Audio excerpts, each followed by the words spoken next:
What about exercise? Everybody knows exercise is good for you, right? Because the government and your doctor tells you so.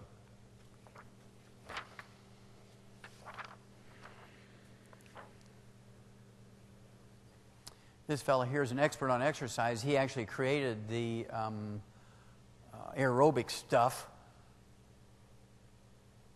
Okay? And he was giving a lecture to trainers. He wrote over 300 exercise articles. He wrote over 300 scientifically published articles on training and aerobics and how to get plenty of oxygen to your brain and your heart through exercise. He's on the stage lecturing to all these other trainers. Bam! He drops dead of a stroke. I mean, he must have been telling the truth at age 61. Everybody knows that exercise is good.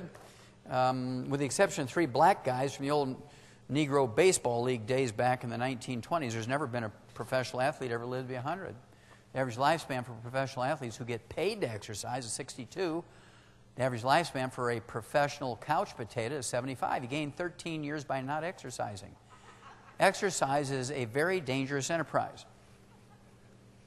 Runner's World magazine, I thought this was kind of interesting. This was just December of 2008. Are marathons dangerous? The truth behind the scary headlines. Well, yeah, they're probably getting bombarded with all these calls saying, gosh, what's going on here? Do we really want to exercise? How many of you heard of Jim Fixx? Raise your hand. Anybody here of Jim Fixx? Okay, good. Quite a few people. Well, Jim Fixx was a guy who started the whole personal fitness stuff.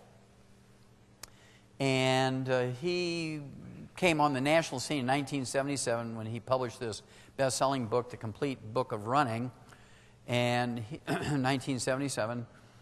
And it was an instant success. And he hated vitamins and minerals and supplements, and he believed if you ran 2 miles a day, 10 miles a week, that you could live to be 100 because you'd keep your arteries clean and so forth. And in 1982, 5 years later, he died at age 52 of a heart attack while he was running in Vermont.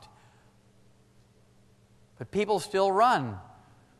Now, here's the guy who started the whole thing, dies at 52 while he's running of a heart attack, and everybody's still saying, well, running's good for you. Well, prove it. The guy who said all that died from it, right?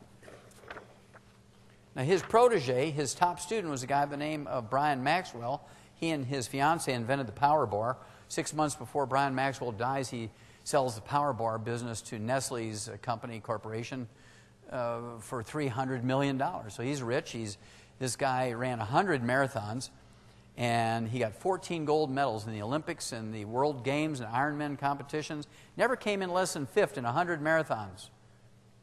He was training for his 101st marathon, and he was in the post office in Northern California cashing a money order, and he drops dead in line in the post office.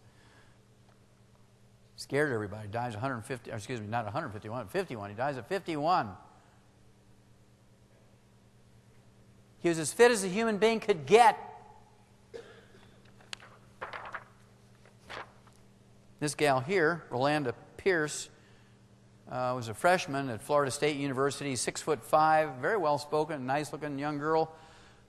She was going to be the Michael Jordan of the world, or the women's National Basketball League or Association, NBA, the WNBA.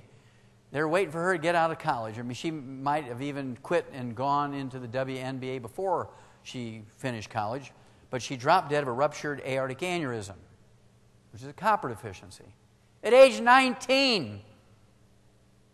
That's how wonderful exercise is. Now, the reason why athletes have such a hard time is because when you exercise, you sweat, and sweat is not water. Sweat is a soup. It contains all the known essential nutrients.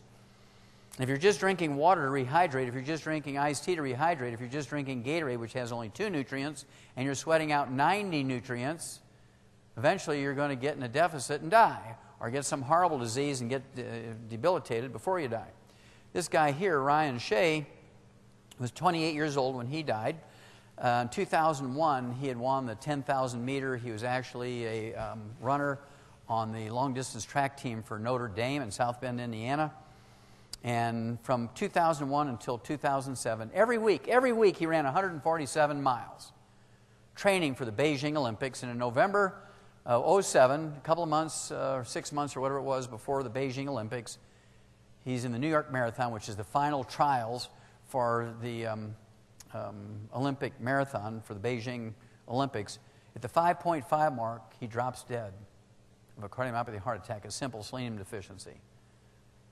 A month earlier than that, a dentist, age 35, a Chad Scheiber, drops dead in the Chicago Marathon. Doctors want you to believe they both had structural defects in their heart. Do you think they got an examination somewhere along the line? You think if they had some kind of structural defect, somebody said, hey, you shouldn't be running? Doctors say stupid stuff like that because they have no idea what to even look for. Now here, I thought was the most profound thing in that magazine article that said, now this came out in 1982 when Jim Fix died. The Journal of the American Medical Association. They did a study. I mean, everybody was shocked when Jim Fix died in 1982 because he was the running guru. Age 52. They said, while running, a man's risk of a heart attack death increases by a factor of 7. While running, a man's risk of heart attack death increases by 700%. And yet your doctor and your government says, run, it's good for you.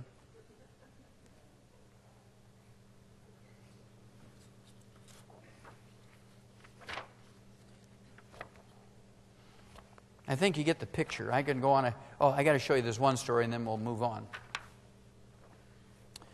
You may remember Reggie Lewis, 28-year-old captain of the Boston Celtics. He collapsed with a cardiomyopathy heart attack, didn't die.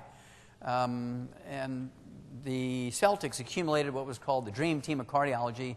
They wanted them to save Reggie because his skills were phenomenal. He was, one of the top basketball players back then in the 1990s.